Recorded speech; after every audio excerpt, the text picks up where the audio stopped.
ಪ್ರತಿಷ್ಠೆಯ ಕಣ ಇದು.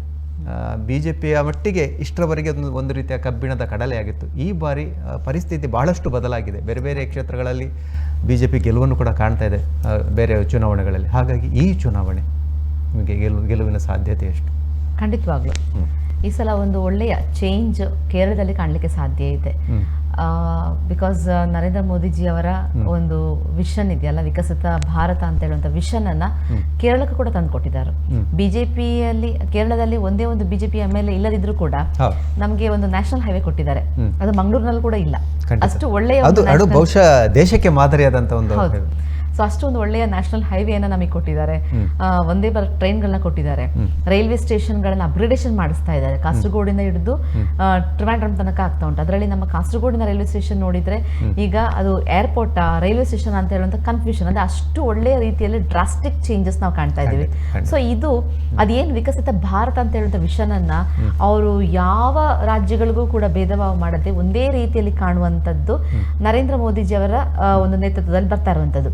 ಸೊ ಈ ಸಲ ಕಾಸರಗೋಡನ್ನ ಡೆವಲಪ್ಮೆಂಟ್ ಮಾಡ್ಲಿಕ್ಕೆಗೋಸ್ಕರ, ಕೇರಳ ಡೆವಲಪ್ಮೆಂಟ್ ಮಾಡಲಿಕ್ಕೋಸ್ಕರ ಬಿಜೆಪಿಯಿಂದ ಅಭ್ಯರ್ಥಿಗಳು ಗೆದ್ದು ಬಂದ್ರೆ ಮಾತ್ರ ಅದು ಸಾಧ್ಯ ಇದೆ ಅಂತ ಹೇಳಿ ಜನರಿಗೆ ಗೊತ್ತಿರುವ ಕಾರಣ ಈ ಸಲ ಒಂದು ಡ್ರಾಸ್ಟಿಕ್ ಆದಂತ ಚೇಂಜಸ್ ನಾವು ಕೇರಳ ಪೊಲಿಟಿಕ್ಸ್ ಅಲ್ಲಿ ನೋಡ್ಲಿಕ್ಕೆ ಸಾಧ್ಯ ಇದೆ. ತಾವು ಸ್ಪರ್ಧೆ ಮಾಡ್ತಾ ಇರುವಂತಹ ಈ ಕಾಸರಗೋಡು ವಿಧಾನಸಭಾ ಕ್ಷೇತ್ರವನ್ನು ಗಮನಿಸಿದಾಗ ಕಳೆದ 3 ಅವಧಿಗಳಲ್ಲಿ NA ನೆಲ್ಲಿಕುನ್ ಅವರು ಅವರೇ ಶಾಸಕರಾಗಿ ಮುಂದುವರೆದಿದ್ದಾರೆ.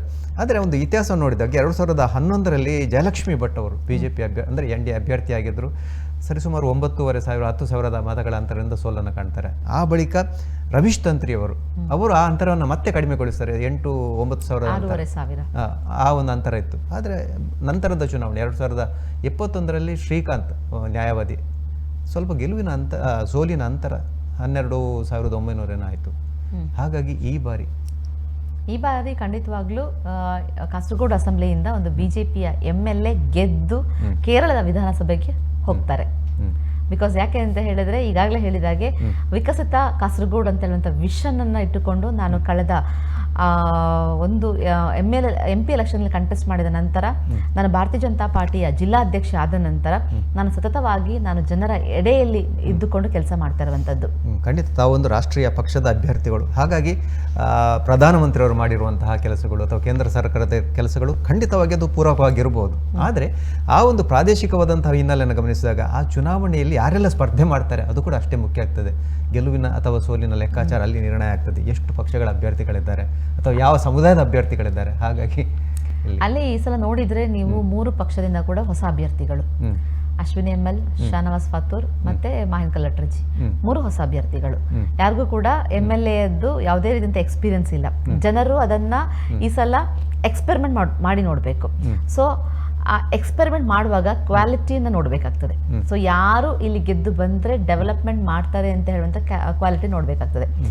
ನೋಡಿ, ಇಲ್ಲಿ ಕಾಸರಗೋಡು ಫಾರ್ಮೇಶನ್ ಆದ ನಂತರ ಸತತವಾಗಿ ಮುಸ್ಲಿಂ ಲೀಗಿನ MLAಗಳು ಗೆದ್ದು ಬಂದಿರುವಂತದ್ದು. ಸೊ ಕಂಟಿನ್ಯೂಷನ್ ಆಗಿ ಅವ್ರು ಗೆದ್ದು ಬರುವಾಗಲೂ ಕೂಡ ಡೆವಲಪ್ಮೆಂಟ್ ತರಲಿಕ್ಕೆ ಸಾಧ್ಯ ಇಲ್ಲ. ಸ್ಟೇಟ್ ಗವರ್ಮೆಂಟ್ ಅಲ್ಲೂ ಕೂಡ ಅವರ ಗವರ್ಮೆಂಟ್ ಇತ್ತು, ಮತ್ತೆ ಸೆಂಟ್ರಲ್ ಕೂಡ ಅವರ ಗವರ್ಮೆಂಟ್ ಇತ್ತು, ಮತ್ತೆ MLA ಕೂಡ ಅವರೇ ಇದ್ರು. ಈ 3 ಇಂಜಿನ್ ವರ್ಕ್ ಆಗುವಾಗ ಕೂಡ ಇಲ್ಲಿ ಡೆವಲಪ್ಮೆಂಟ್ ಅಂತ ಹೇಳುವಂತ ಒಂದು ಯಾವುದೇ ರೀತಿಯ ಡೆವಲಪ್ಮೆಂಟ್ ಬರಲಿಲ್ಲ. ಅದೇ ರೀತಿ ಶಾನವಾಸ್ ಫಾತೂರ್ LDFನ ಸ್ವತಂತ್ರ ಅಭ್ಯರ್ಥಿ. ಅವರ ಸ್ಟೇಟ್ ಗವರ್ಮೆಂಟ್ ಕಳೆದ 10 ವರ್ಷಗಳಿಂದ ಇದೆ ಕೇರಳದಲ್ಲಿ. ಏನ್ ಡೆವಲಪ್ಮೆಂಟ್ ತಂದಿದ್ದಾರೆ? ಸೊ LDFನ ಸ್ವತಂತ್ರ ಅಭ್ಯರ್ಥಿನ ಗೆಲ್ಲಿಸಿ ಕಾಸರಗೋಡನ್ನ ಡೆವಲಪ್ಮೆಂಟ್ ಮಾಡ್ಲಿಕ್ಕೆ ಸಾಧ್ಯ ಇಲ್ಲ.